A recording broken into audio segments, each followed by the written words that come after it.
जय हिंद मेरे प्यारे दोस्तों, हमारे इस चैनल एक्ट में आपका स्वागत है। देखिए 15 मई 2024 को यूनियन पब्लिक सर्विस कमीशन के द्वारा CDS 2024 सेकेंड शिफ्ट के लिए जो नोटिफिकेशन है वो अपडेट कर दिया गया है।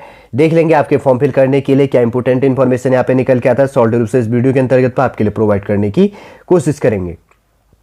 इससे पहले हम आगे बढ़े, यदि आपके द्वारा हमारे इस चैनल XTM को सब्सक्राइब नहीं किया तो सब्सक्राइब कीजिए तथा बेल आइकन को प्रेस कीजिएगा ताकि जो भी कंटेंट जो भी इन्फॉर्मेशन हमारे द्वारा आपके लिए प्रोवाइड किया जाता है तो उसका नोटिफिकेशन आपके पास समय पर उपलब्ध हो जाएगा। यूनियन पब्लिक सर्विस कमीशन के द्वारा 15 मई 2024 को नोटिफिकेशन अपडेट किया है। CDS के लिए कमांड डिफेंस सर्विस जिसको कहा जाता है, सेकेंड शिफ्ट है, साल में 2 बार एग्जाम करवाया जाता है। एक चीज ध्यान रखना, NDA और CDS का नोटिफिकेशन एक दिन अपडेट होता है। एक वीडियो के अंतर्गत में मैं NDA का नोटिफिकेशन प्रोवाइड करूंगा, एक वीडियो के अंतर्गत में मैं CDS का नोटिफिकेशन आपके लिए प्रोवाइड कर रहा हूं। और देखो, एक दिन जो भी आपके लिए, जिसके लिए भी एलिजिबल है, दोनों के लिए एलिजिबल है, तो जिसमें आपका प्रिपरेशन अच्छा उसको फॉर्म फिल कीजिएगा ताकि आपको एक ही दिन में एक ही शिफ्ट बेस के अंतर्गत पे एग्जाम इसका होता है। ठीक है, अलग अलग डेट नहीं होता, पहले अलग अलग डेट में होता था, इसलिए जो भी स्टूडेंट होते थे इसलिए दोनों फॉर्म फिल कर लेते थे। लेकिन अब एक ही दिन इसका एग्जाम करवाया जाता है UPSC के द्वारा, इसलिए सावधानी पूर्वक फॉर्म फिल कीजिएगा। न्यू बिगिनरों को मैं ये गाइडलाइन प्रोवाइड कर रहा हूँ, इसको सावधानी पूर्वक समझिएगा। Combined defence service examination form fill करने का लास्ट डेट है 4 जून 2024 को। यहाँ पर है इंक्लूडिंग किया गया SSC वुमेन के लिए, नॉन टेक्निकल के लिए, कोर्स के लिए आपका ऑफिशियल वेबसाइट है upsc.gov.in। ठीक, इंपोर्टेंट डेट देख लिया। हाउ टू अप्लाई कैसे करनी है, upsc.online.nic.in पे जाकर आपको अप्लाई करना है। मॉडिफिकेशन OTR अगर बात करेंगे तो 11/6/2024 तक कर सकते हैं। मॉडिफिकेशन एप्लीकेशन में अगर करेक्शन की बात करेंगे तो 5 है, यहाँ पर जून 2024 से लेकर 11 जून 2024 तक आप फॉर्म अगर कोई मिस्टेक है तो आप करेक्शन कर सकते हैं। ये चीज़ आपको साथ में ध्यान में रखना है। करेक्शन में क्या मैं करेक्शन कर सकता हूँ या नहीं कर सकता हूँ, ये बहुत सारी भ्रांतियाँ दिमाग में होती है। देखिए, वैकेंसी अपडेट है इंडियन मिलिट्री एकेडमी के लिए, देहरादून के लिए 159 के लिए, डी के लिए कोर्स होगा कमीशनिंग इन जुलाई 2025 के लिए 100 पोस्ट है। सेकंड है इंडियन नेवल एकेडमी के लिए, इजमाला के लिए कोर्स है कमीशनिंग इन जुलाई 2025 के लिए। एग्जीक्यूटिव ब्रांच के लिए जो हो गया 32 पोस्ट। थर्ड है एयरफोर्स एकेडमी के लिए, हैदराबाद के लिए प्री फ्लाइंग के लिए ट्रेनिंग कोर्स कमीशनिंग के लिए हो गया, जुलाई 2025 के लिए 32 पोस्ट है। फोर्थ नंबर है 120 सेकेंड, यहाँ पे SSC हो गया, मैन हो गया, NT जो है ऑफिसर ट्रेनिंग एकेडमी के लिए, चेन्नई मद्रास के लिए 276 पोस्ट है और 276 पोस्ट है। 5 नंबर है officer training academy Chennai Madras के लिए 36 हो गया, SSC वुमेन के लिए, NT UPSC कोर्स है कमीशनिंग इन अक्टूबर 2025 के लिए 19 पोस्ट है। 19 पोस्ट है, टोटल कितनी होगी 459 पोस्ट है। यहाँ पर वैकेंसी अपडेट है 5 कैटेगरी के अंतर्गत। किसके अंतर्गत क्या चीज़ है, ये चीज़ आपने देख लिया, कोई कंफ्यूजन नहीं होना चाहिए। फिर आगे देखते हैं आपका एग्जाम सेंटर। मैं एक चीज़ क्लियर कर दूं, जो आपका स्टेट है, राज्य है, स्टेट के अंतर्गत पर आपका जो नियरेस्ट एग्जाम सेंटर है उसको फिल कीजिएगा ताकि आपको आने जाने में कोई इशू ना हो। बहुत सी चीज़ें होती हैं, आने जाने का जो कॉस्ट होता है, ट्रांसपोर्टेशन कॉस्ट जो चीज़ होता है, आने जाने का समय भी बच जाता है, बहुत सी चीज़ें होती हैं, वो सब मैनेजिंग हो जाता है। इसलिए जो आपका नियरेस्ट है उसको फॉर्म फिल कीजिएगा। ऐसा नहीं कि जो मन पड़े मुझे घूमना है, यहाँ जाना वहाँ जाना है, क्योंकि इस दिन बहुत सारा भीड़ होता है, तो इसलिए मैं आपके लिए प्रोवाइड कर रहा हूँ ये चीज़ें। ठीक है ना, आने जाने में बहुत सारी इश्यू हो जाती हैं।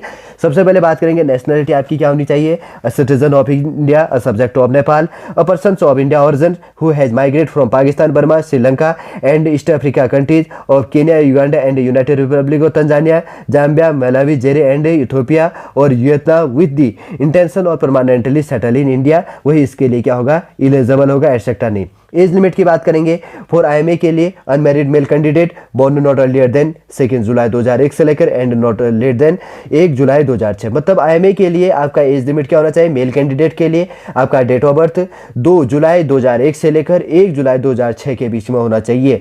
सेकेंड है फॉर इंडियन नेवल एकेडमी के लिए, unmarried male candidate born not earlier than 2 July 2001 से लेकर and not late than 1 July 2006 only are eligibles. मतलब फॉर इंडियन नेवल एकेडमी के लिए आपका डेट ऑफ बर्थ 2 जुलाई 2001 से लेकर 1 जुलाई 2006 के बीच में आपका होना चाहिए। फॉर एयरफोर्स एकेडमी के लिए, देखिए जिसका एज लिमिट है यहाँ पर 20 से लेकर 24 के लिए, तो उसका डेट ऑफ बर्थ कैलकुलेट किया जाएगा 1 जुलाई 2025 में। तो आपका डेट ऑफ बर्थ 2 जुलाई 2001 से लेकर 1 जुलाई 2005 के बीच में आपका डेट ऑफ बर्थ होना चाहिए। जहां पर अगर आपको एज रिलैक्सेशन मतलब एज में छूट दी जाती है, तो वहां पर जैसे 26 एज के लिए है तो उसका डेट ऑफ बर्थ 2 जुलाई 1999 से लेकर 1 जुलाई 2005 के बीच में आपका डेट ऑफ बर्थ होना चाहिए। फॉर ऑफिसर ट्रेनिंग एकेडमी के लिए एसएससी कोर्स फॉर मैन के लिए आपका डेट ऑफ बर्थ यहाँ पे 2 जुलाई, यहाँ पे IV 4 नंबर का जो पॉइंट है तो 2 जुलाई 2000 से लेकर 1 जुलाई 2006 के बीच में आपका डेट ऑफ बर्थ होना चाहिए। 5 नंबर का जो पॉइंट है फॉर ऑफिसर ट्रेनिंग एकेडमी के लिए एसएससी वुमेन्स के लिए नॉन टेक्निकल कोर्स के लिए आपका डेट ऑफ बर्थ 2 जुलाई 2000 से लेकर 1 जुलाई 2006 के बीच में आपका डेट ऑफ बर्थ होना चाहिए। फॉर ऑफिसर ट्रेनिंग एकेडमी के लिए, for officer training academy SSC के लिए, फॉर मेन और फीमेल के लिए।